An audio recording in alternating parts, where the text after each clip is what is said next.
kami para penambang nikel Indonesia, kondisi saat ini dengan dicuatkannya kembali gugatan dari Uni Eropa terkait larangan ekspor biji nikel, pada prinsipnya kami para penambang sangat amat mendukung ya apapun aturan atau regulasi yang dikeluarkan oleh pemerintah Indonesia. Dalam hal ini regulasinya adalah bahwa khusus untuk biji nikel memang sudah sama sekali di stop ekspor karena mengingat sudah begitu banyaknya smelter-smelter yang sudah dibangun di dalam negeri.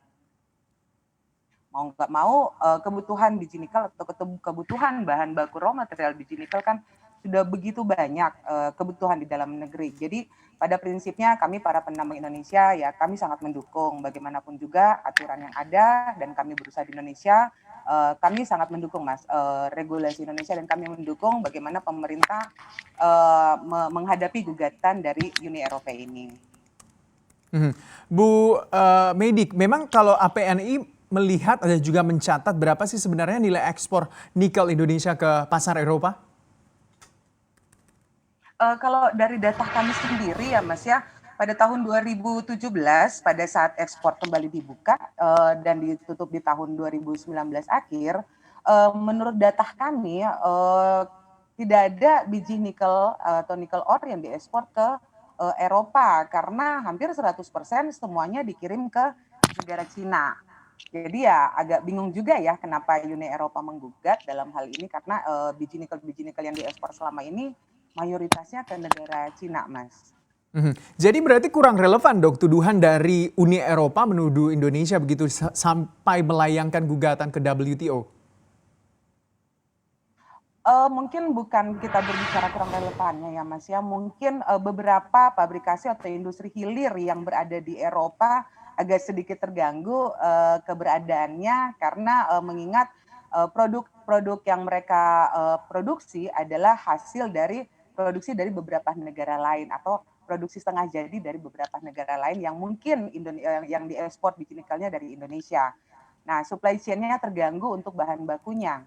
Tapi menurut data kami juga belum mendapat data apapun bahwa selama ini Indonesia sejak tahun 2017 mengekspor ke Eropa, Mas. Kalau misalnya nih kita berbicara Uni Eropa memenangkan gugatan tersebut, terus mungkin tidak sih dibuka kembali keran ekspor nikel begitu ke benua Eropa? Dari APNI seperti apa tanggapannya melihatnya? Kita melihat bagaimana gugatan ini Uni Eropa kan terdiri dari beberapa negara ya, bukan hanya satu negara dan melawan satu negara yaitu Indonesia.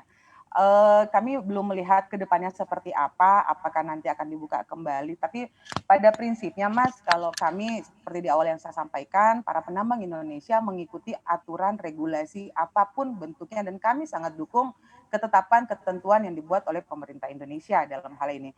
Cuma memang ada beberapa hal yang mungkin dari beberapa media atau dari CNBC sendiri yang sudah sering mewawancari kami bahwa dengan adanya smelter-smelter yang sudah berdiri di Indonesia terkait smelter nikel dan apalagi saat ini sudah ada regulasi yang mengatur mengenai tata niaga nikel domestik.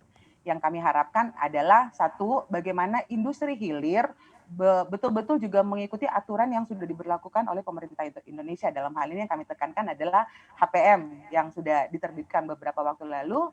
Dan yang kedua, yang paling penting adalah bagaimana optimalisasi biji nikel kadar rendah.